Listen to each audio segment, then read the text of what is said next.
Capítulo 6. Fascinados por Deus. O que nos molda não é aquilo a que nós dedicamos mais tempo, e sim o que exerce o maior poder sobre nós. Oswald Chambers. Você sabia que o livro mais lido do mundo é a Bíblia? E também no Brasil. Esse é o resultado da 4ª edição de pesquisa, Retratos da Leitura no Brasil, de 2016, que destaca o livro sagrado em primeiro lugar nessa lista entre os livros mais marcantes e os últimos livros mais lidos. Esse é o 3º ano consecutivo em que a Bíblia aparece nessa coleção. Os anos anteriores foram 2008 e 2012. Desenvolvidas pelo IBOP, sob encomenda do Instituto Poró Livro, IPL, entidade mantida pelo Sindicato Nacional dos Editores de Livros, SNEL, Câmara Brasileira do Livro, SBL, e Associação Brasileira de Editores de Livros Escolares, Ambrelivros. A pesquisa concluiu que a Bíblia Sagrada continua sendo o livro mais lido em qualquer nível de escolaridade. Dentre os 66 livros que compõem o livro sagrado, o mais lido é o de Salmos. Alex Würger, editor da obra Descobrindo a Bíblia, História e Fé das Comunidades Bíblicas, confirma a informação de Salmos como uma das porções mais lidas da Escritura e comenta um detalhe que pode sugerir o porquê dessa preferência tão distinta por esse compêndio. O livro de Salmos é um dos livros mais lidos e apreciados da Bíblia. Tanto a sinagoga como a igreja continuam a ler, entoar e orar os salmos, enquanto outros livros do Antigo Testamento representam a palavra de Deus para a humanidade. Salmos elevam a voz da humanidade a Deus. Outra informação interessante é que dos 150 salmos, 73 são atribuídos a Davi, ou seja, quase metade dos salmos. Se ainda levarmos em conta que 50 salmos não possuem identificação de autoria, percebemos que restam apenas 27 que se dividem entre vários outros autores. Essa é a provável razão pela qual, quando se fala a respeito dos salmos, o nome de Davi seja o primeiro que nos vem à mente. Apresento esses dados para destacar um fato. Se a Bíblia é o livro mais lido do mundo, e se o livro mais lido da Bíblia é o livro de Salmos, e dos Salmos Davi é o escritor que mais aparece, seria exagero declarar que ele se tornou um dos grandes nomes da história da humanidade? Para o mundo, o rei Davi tornou-se conhecido mais por seus salmos do que por suas guerras.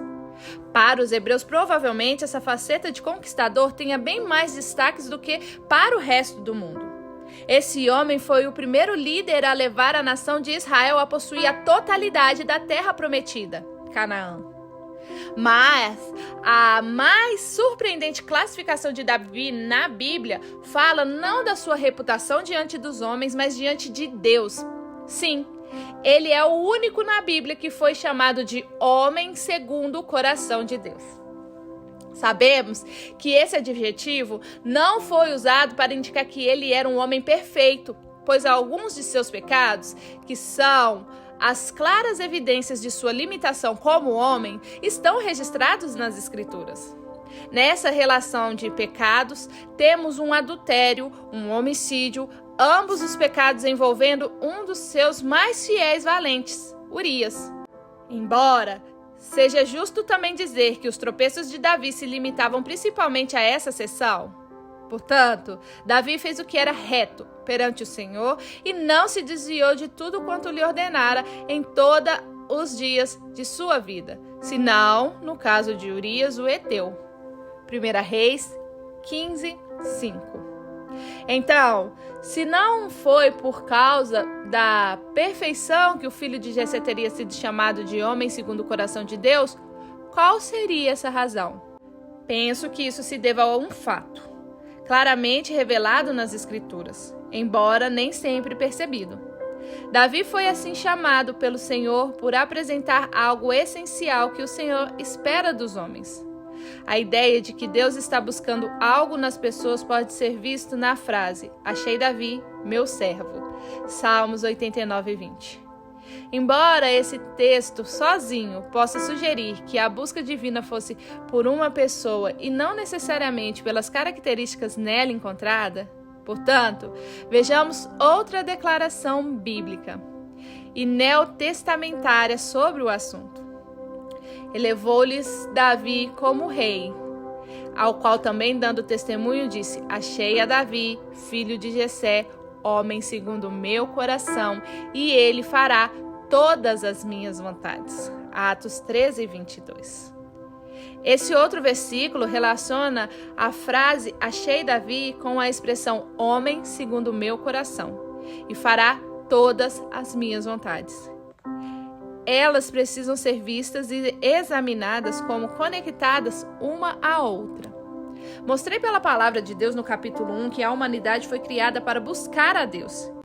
E se essa é a razão das nossas existências, teria de causar admiração pensar que essa é uma das características que o Criador mais espera que manifestemos? Há um texto que revela muito do que o Senhor encontrou em Davi, e que vou explorar melhor depois, e que pode nos ajudar a estabelecer um roteiro e assim juntar as peças do quebra-cabeça a respeito do homem segundo o coração de Deus. Uma coisa peço ao Senhor e a buscarei, que eu possa morar na casa do Senhor todos os dias da minha vida para contemplar a beleza do Senhor e meditar no seu santo templo. Salmos 27:4. O foco de Davi em estar perante o Senhor, contemplar a sua beleza e meditar no seu santo templo revela algo especial acerca de que Deus encontrou nele. Essa é a primeira dica bíblica que nos ajuda a entender a verdade por trás do que o Senhor achou em seu servo, o tabernáculo de Davi. Outra declaração das Escrituras que amplia o entendimento da primeira e ao mesmo tempo que se soma a ela é a respeito do tabernáculo de Davi. Naquele dia levantarei o tabernáculo caído de Davi, repararei as suas brechas e levantando-o das suas ruínas, restaurá-lo-ei como fora nos dias da antiguidade, para que possuam o restante de Edom e todas as nações que são chamadas por meu nome, diz o Senhor, que faz essas coisas. Amós 9:11 e 12. O profeta Amós foi contemporâneo de Isaías e de Miqueias, morador de Tecoa, uma vila a 16 quilômetros ao sul de Jerusalém. Ele foi tirado de trás do gado para ser mensageiro do Senhor em sua geração. Ele pregou em Betel, no Reino do Norte. Nessa época do reino dividido, a nação de Israel conta com 12 tribos, enquanto Judá e Benjamim compunham o Reino do Sul. Ali sofreu forte oposição, o que o levou a retornar a Judá, onde registrou a sua mensagem. Judá vivia nessa época, em comparação com as últimas gerações, um momento de glória. Nos dias do rei Uzias, a nação prosperou não só economicamente, como também militarmente. Tornou-se uma potência do mundo de então, segundo Crônicas 2, do 3 ao 15. Uzias talvez seja, depois de Davi, o maior conquistador que Judá já teve. O homem era tido como um herói nacional. Digo isso porque nos dias dos reis Uzias, a nação de Judá chegou a mais perto possível da glória que teve nos dias de Davi. Qualquer um que conhecesse a história, e sabemos que ela era devidamente valorizada e contada, sabia disso. Portanto, em dias de uma possível comparação com o reinado de Davi, não me parece coincidência que Deus tenha protestado ao seu povo justamente para falar do que ele mais sentia falta da geração davídica. Não era do poderio econômico ou militar. Não era da glória de um povo promovendo a glória de seu Deus. Não era da possessão da terra prometida. O que o Senhor sentia falta dos dias de Davi e queria de volta nos dias de Uzias? O tabernáculo de Davi. É isso mesmo. Observe a profecia de Amós. Levantarei o tabernáculo caído de Davi, repararei as suas brechas e, levantando-o das suas ruínas, restaurá-lo-ei como fora nos dias da antiguidade. Perdoe-me, mas preciso ser repetitivo e enfático. Observe cada uma das frases e ações deste texto bíblico que indica a intenção divina. Primeira, levantar o tabernáculo caído. Segunda, reparar as suas brechas.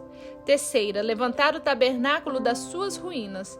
Quarta, restaurar o tabernáculo como foi nos dias da antiguidade. Deus queria de volta uma única coisa dos tempos gloriosos de Davi: o tabernáculo que foi levantado naquela ocasião. O curioso é que de todos os edifícios levantados e consagrados para ser a casa de Deus nos tempos bíblicos, que inclui o tabernáculo de Moisés e o templo de Salomão, a reconstrução dos templos nos dias de Esdras e até mesmo o templo de Herodes nos dias de Jesus, o que Davi edificou é o mais simples de todos. Ele não tinha sobrenatural obra de arte que foi encontrada nos de Moisés. Não tinha a glória do templo de Salomão, levantado posteriormente, e nada que pudesse se comparar ao templo de Esdras. Não tinha as suntuosas pedras e edificações dos templos de Herodes, cujas ruínas impressionam até hoje. O tabernáculo de Davi era apenas uma tenda simples, com a arca da aliança no meio. O resto do mobiliário do tabernáculo de Moisés nem sequer foi levado para o tabernáculo de Davi. Em razão disso, é mais fácil concluir que o Senhor queria o que um dia aconteceu ali do que a tenda em si. A pergunta por ora é: o que Deus queria deste tabernáculo? Abordarei melhor o que acontecia na tenda levantada pelo rei Davi mais adiante. Por ora, vamos a um breve resumo. Davi trouxe de volta a Arca da Aliança, símbolo da presença de Deus, que estava perdida por décadas, e colocou-a nesse tabernáculo. 1 Crônicas 15, 1. E depois deu ordem aos levitas que por 24 horas, 7 dias por semana, permanecessem em volta da arca adorando a Deus. 1 Crônicas 16, 1, 7 e 37. A partir desse momento, a música estava oficialmente tornando-se parte do culto ao Senhor. Mas o que está por trás do que Deus fez é melhor do que a música. Adiante, voltarei a esse assunto. Se olharmos apenas para o livro do profeta Amós, pode parecer-nos, a princípio, que essa mensagem fosse somente para o povo dos seus dias. Porém, encontramos no Novo Testamento uma afirmação que mostra que a aplicação dessa mensagem profética, liberada por Amós, se estende à nova aliança e revela os propósitos atuais de Deus para a Igreja de Jesus Cristo. Cumpridas essas coisas, voltarei e edificarei o tabernáculo caído de Davi, e levantando-o de suas ruínas, restaurá-lo-ei, para que os demais homens busquem o Senhor e também todos os gentios sobre os quais tem sido invocado o meu nome, diz o Senhor, que faz essas coisas conhecidas desde séculos. Atos 15, verso 16 ao 18. Tiago, irmão do Senhor, aplicou esse texto como fundamento para a proclamação do Evangelho aos gentios, o que me faz entender que, nesse tempo em que vivemos, há algo que acontecia no tabernáculo de Davi que Deus quer de volta. Entenda que não estou falando sobre literalmente construir uma réplica da Arca da Aliança, colocá-la sobre uma tenda e dispor os músicos em volta para continuamente louvarem ao Senhor. O que Deus quer restaurar é mais do que uma forma de culto e adoração. Até porque, depois desse upgrade dado por Davi, quanto à adoração, as coisas evoluíram mais ainda. Lembra-te de Jesus falando com a mulher samaritana e anunciando a chegada de um novo tempo? Ele disse: mas vem a hora, e já chegou, em que os verdadeiros adoradores adorarão o Pai em espírito e em verdade. João 4:23. Aliás, baseado nessa conversa de Jesus com a mulher samaritana junto ao poço de Jacó, podemos entender melhor o que Deus está procurando. O final do mesmo versículo citado nos revela algo importante, porque são esses que o Pai procura para seus adoradores. O que Deus está procurando? O problema de muitos é não entender a essência do que Deus está procurando. Já vi gente afirmando que o Pai procura verdadeira adoração, mas não foi isso que Deus falou. Cristo afirmou que Deus, o Pai, procura os verdadeiros adoradores e não a verdadeira adoração. São coisas bem distintas. Assim como, se tratarmos do assunto das ofertas, também teremos que ressaltar o interesse de Deus no ofertante e não na oferta. Se o interesse divino fosse meramente na oferta, então qualquer oferta deveria ser aceita. Mas percebemos ao longo das Escrituras que Deus não aceitou a oferta de muita gente. Aliás, a pergunta feita da parte do Senhor por Malaquias, o profeta, foi: mas como tais ofertas nas vossas mãos, aceitará ele a vossa pessoa? Diz o Senhor dos Exércitos, Malaquias 1:9. Deus aceita o ofertante. Quando ele rejeita a oferta é porque perdeu o prazer no ofertante. Eu não tenho prazer em vós, diz o Senhor dos Exércitos, nem aceitarei da vossa mão a oferta. Malaquias 1:10. Ananias e Safira que o digam. Deram uma considerável quantidade de oferta e foram julgados. E o que dizer de Abel e Caim na primeira menção bíblica das ofertas? O próprio texto sagrado responde: agradou-se o Senhor de Abel e de sua oferta, Gênesis 4:4, ao passo que de Caim e de sua oferta não se agradou, Gênesis 4:5. O ofertante sempre é mencionado primeiro, por razões óbvias. O diferencial na questão das ofertas, uma das ofertas de adoração, é o coração com que fazemos o que Deus pediu que fizéssemos. Qual foi o problema de Caim? Segundo as Escrituras, foi seu comportamento. Observe o que o Senhor lhe disse: se procederes bem, não é certo que serás aceito? E na sequência completa: se todavia procederes mal, eis que o pecado jaz à porta. Gênesis 4:7.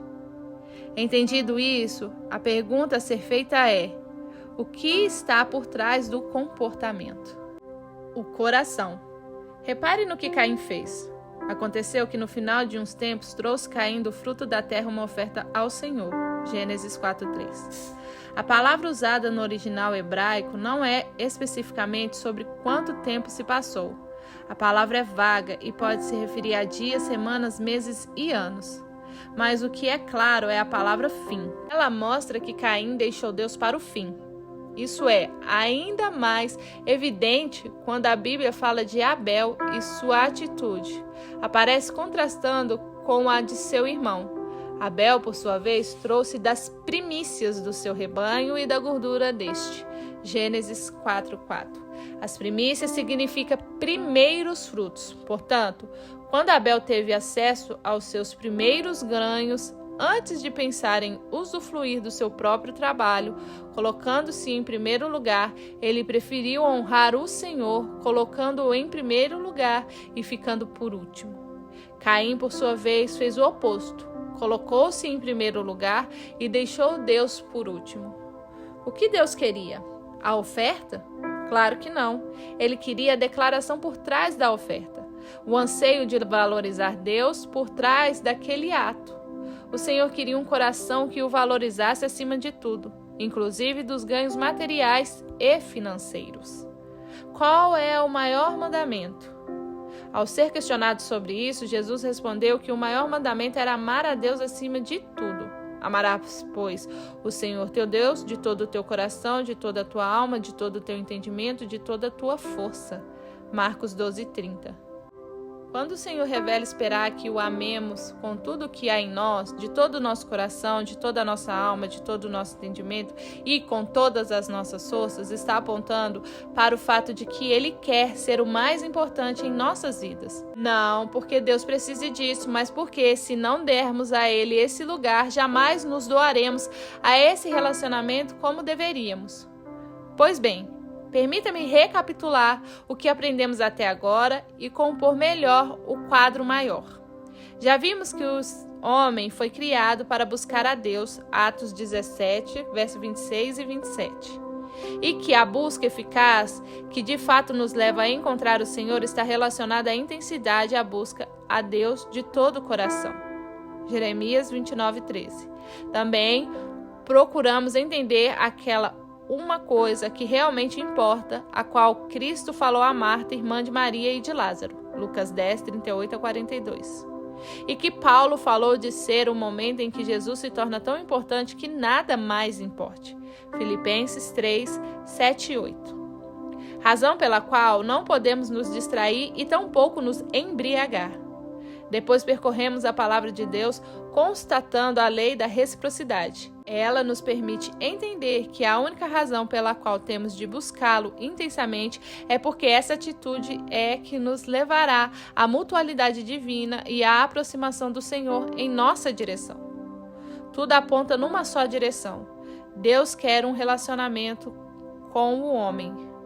Isso é evidente desde o primeiro casal, Adão e Eva, que o Senhor estabeleceu no Éden e parecia visitá-lo diariamente. Gênesis 3, 8. Quando falo acerca disso, costumo brincar que o Senhor nem respeitou a lua de mel do casal. O anseio divino pela comunhão com o homem é inegável. Mas Deus espera que o nosso anseio por Ele também seja intenso. E uma das coisas que podem nos ajudar nessa jornada de entrega é a descoberta de quem Ele é. Trata-se da fascinação gerada pela revelação da pessoa de Deus. Cultivando comunhão e intimidade. É fácil entender porque Deus não quer a adoração nem a oferta e porque Ele quer o adorador e o ofertante.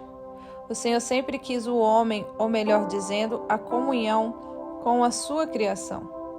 É possível ter a adoração sem ter o coração do adorador. Através do profeta Isaías, o protesto divino alcançou os ouvidos da casa de Israel. Esse povo honra-me com os lábios, mas o seu coração está longe de mim. Marcos 7,6. E na sequência o Pai Celeste classificou isso como uma adoração inútil, ao dizer, em vão me adoram. Marcos 7,7. O que é adoração inútil?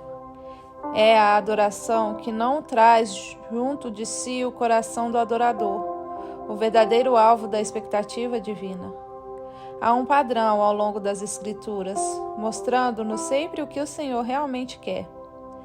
Davi, de quem voltarei a falar em breve, nos mostra uma impressionante percepção, já na antiga aliança, do que realmente é importante no relacionamento com Deus, a intimidade.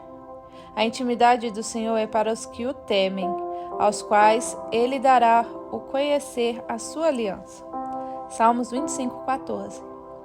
O coração de Davi era continuamente atraído à pessoa de Deus, ao relacionamento pessoal e à busca pela intimidade com o Criador.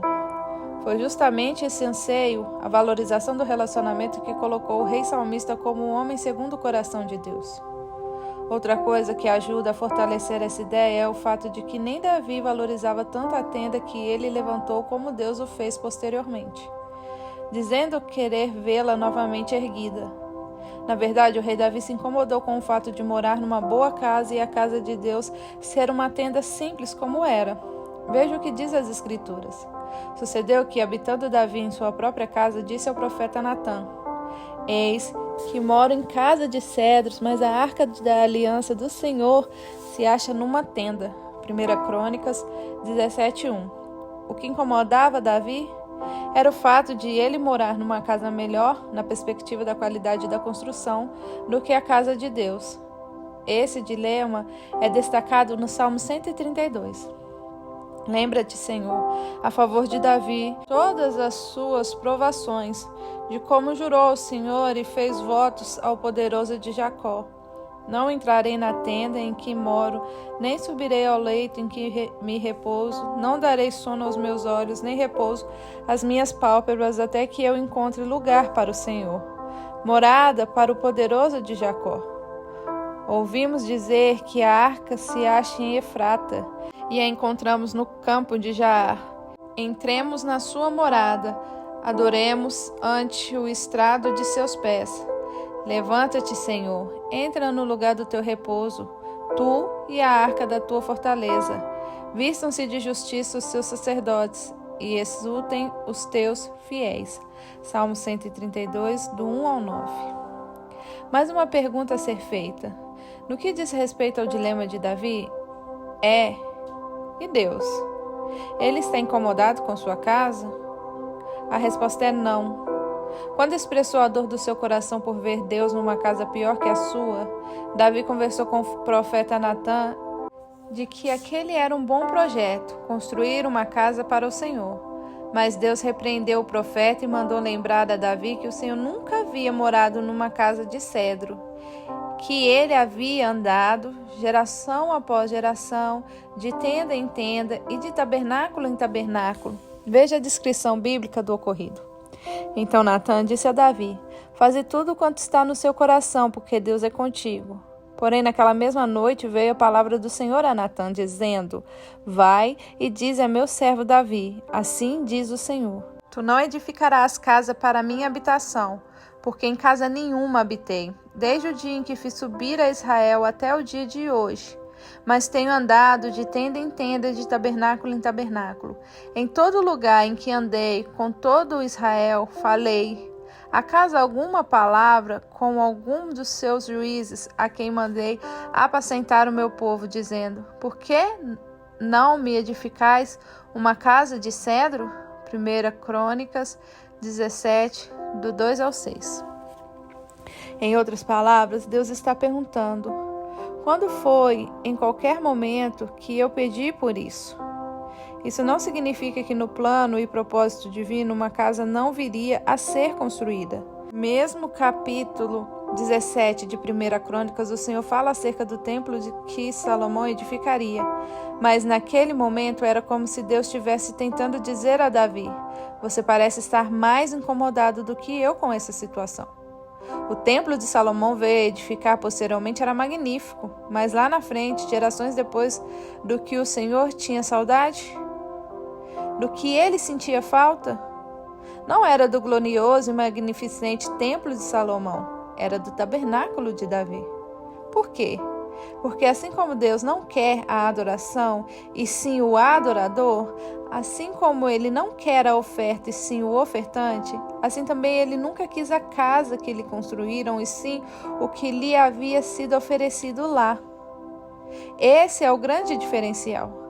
A casa de Deus edificada por Davi não era um palácio, era uma tenda simples, e o atrativo desse lugar era o próprio Deus, pois não havia mais nada de empolgante por lá. O tabernáculo de Moisés era uma obra-prima que nenhum homem poderia produzir. Os artesãos precisaram ser cheios do Espírito de Deus e divinamente capacitados para realizar a obra que realizaram. Êxodo 35, do 30 ao 33. O templo de Salomão era de uma extravagância impressionante se atentarmos na quantidade de ouro e metais utilizados. Mas em nenhuma dessas outras casas houve adoração contínua. O padrão de busca ali desenvolvido, que focava muito mais quem Deus é do que o que Ele pode fazer, merece nossa atenção. Agora observe o paradoxo. Davi, como vimos, acreditava que a casa de Deus era inferior à sua própria, mas mesmo assim queria morar na casa de Deus em vez de morar na sua. É o que ele diz no Salmo 27. Uma coisa eu peço ao Senhor e a buscarei, que eu possa morar na casa do Senhor todos os dias da minha vida. Verso 4. Observe que ele não está falando de dormir um dia ou dois por lá, mas de morar lá todos os dias da sua vida.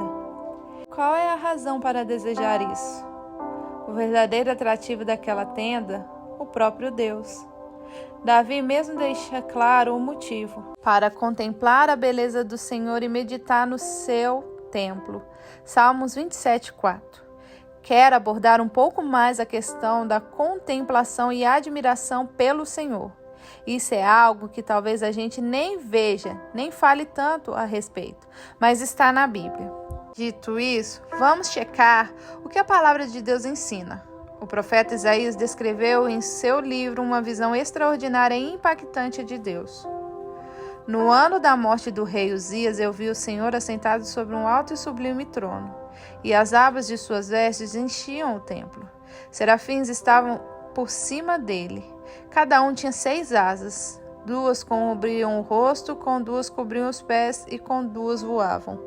E clamavam uns aos outros, dizendo: Santo, Santo, Santo é o Senhor dos exércitos. Toda a terra está cheia da sua glória. Isaías 6, 2 e 3.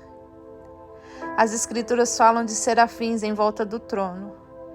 Tem havido muita discussão sobre o termo serafins, se ele é ou não na categoria angelical ou se é o termo que se refere apenas ao zelo encontrado nesses seres celestiais. Uma vez que a palavra serafim significa aquele que queima, o fato, que nem precisamos discutir, é o que eles faziam ali.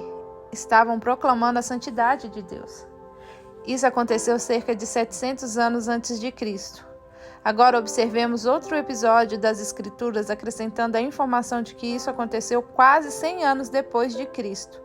Ou seja, temos cerca de 800 anos de diferença entre o episódio bíblico da visão de Isaías e o que vem a seguir, a visão do apóstolo João no Apocalipse. Repare se você percebe a similaridade.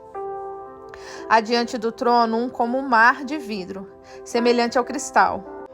E também no meio do trono e à volta do trono, 4 seres viventes cheios de olhos por diante e por detrás.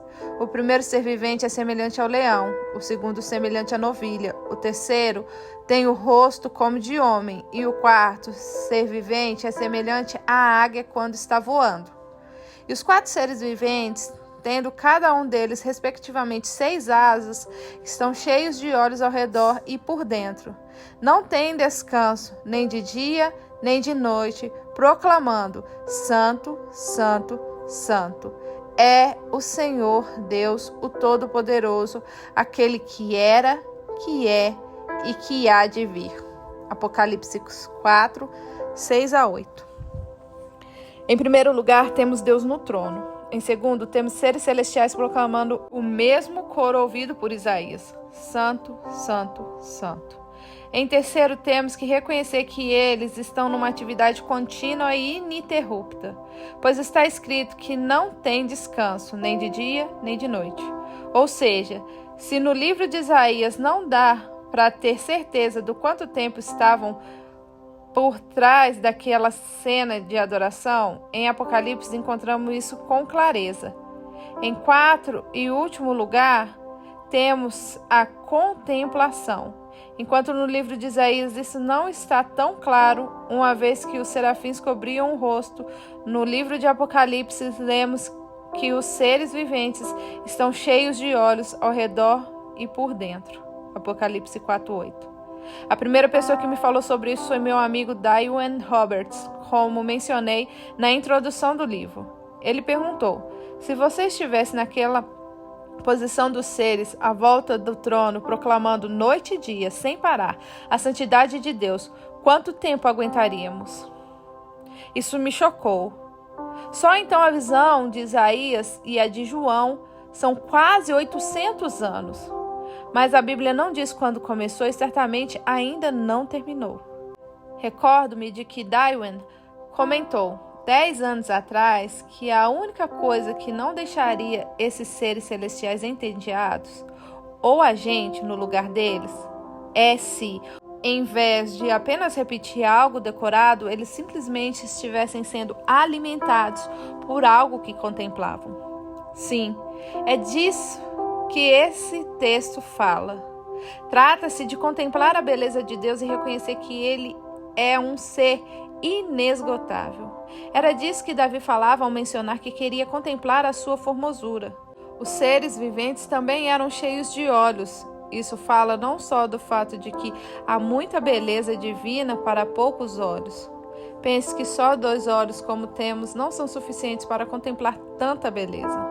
Mas também fala de foco. É daquela busca sem distração que já foi abordada. Pois bem, já falei do que Deus espera de nós baseado no que Ele encontrou em Davi. Agora passemos às ações práticas do homem segundo o coração de Deus. A nossa responsabilidade. Voltemos ao texto bíblico que expressa muito do coração do cantor de Israel. Uma coisa peço ao Senhor e a buscarei, que eu possa morar na casa do Senhor todos os dias da minha vida para contemplar a beleza do Senhor e meditar no seu templo. Salmos 27:4. Destaquei as palavras-chave no versículo anteriormente mencionado para ajudar a nossa reflexão e aplicação. 1. uma coisa. 2, peço. 3, buscarei. 4, morar. 5, contemplar. 6, meditar. Prioridade. Observe a declaração do salmista. Uma coisa. Peço ao Senhor. A expressão uma coisa indica prioridade. Obviamente, havia algo que se destacava das demais coisas para Davi. Ele, como rei, podia ter praticamente o que quisesse, além do fato de que também tinha crédito com Deus. O profeta Natã, quando o repreendeu por ser adúltero, disse da parte do Senhor: dei-lhe as mulheres do seu senhor, dei-lhe as nações de Israel e Judá, e se tudo isso não fosse suficiente, eu lhe teria dado mais ainda. 2 Samuel 12:8. Em outras palavras, Deus está dizendo o seguinte: se lhe faltava alguma coisa que não lhe dei, bastava pedir que você receberia. Agora pensa comigo, você pode ter quase tudo o que quiser, mas resolve pedir uma só coisa. Essa coisa precisaria ser bem importante para escolhê-la em detrimento das demais. Não é verdade? Quando Davi fala dessa uma coisa, quando Jesus fala a Marta sobre essa uma coisa, e quando Paulo fala que tudo que era lucro se tornou uma perda diante dessa uma coisa, estão todos falando de uma só coisa. É quando Deus se torna tão importante que o resto perde a importância. Petição. A frase uma coisa peço ao Senhor indica a presença de uma petição. Depois de definida a prioridade, o salmista segue falando que pediu isso ao Senhor. Nossas orações refletem as nossas prioridades e também a nossa dependência de Deus para alcançar o que não conseguimos sozinhos. Jesus disse: sem mim, nada podeis fazer. João 15:5. Precisamos dele em tudo e para tudo, até para viver aquilo que o Pai planejou para nós. Precisamos da sua graça, dos seus recursos e da sua liderança e intervenção. Portanto, devemos ir à fonte a fim de poder desfrutar dessa bendita uma coisa. Busca. Ao mesmo tempo que Davi orava a Deus por isso, ele também estava determinado a buscar essa uma coisa. A expressão "e a buscarei" aponta para tal. Isso nos remete ao entendimento de que há duas partes envolvidas nessa história: a parte de Deus e a nossa parte. Devemos pedir a ajuda dele sem achar que isso nos isenta de nossa responsabilidade de buscar. Assim como a oração, a busca em si também é uma ferramenta de aproximação de Deus. E ela ainda garante, pela lei da reciprocidade, que também haverá a aproximação divina em nossa direção. No mesmo salmo, encontramos no versículo 8 uma frase que mostra uma disposição interior do coração de Davi para buscar a Deus. Quando disseste: buscai o meu rosto, o meu coração te disse a ti: o teu rosto, Senhor, buscarei. Salmos 27:8. Essa busca é uma decisão e também uma atitude do coração. Vale lembrar também que há uma forma correta de buscar ao Senhor. Buscar-me-eis e me achareis quando me buscardes de todo o vosso coração. Jeremias 29:13. Morada.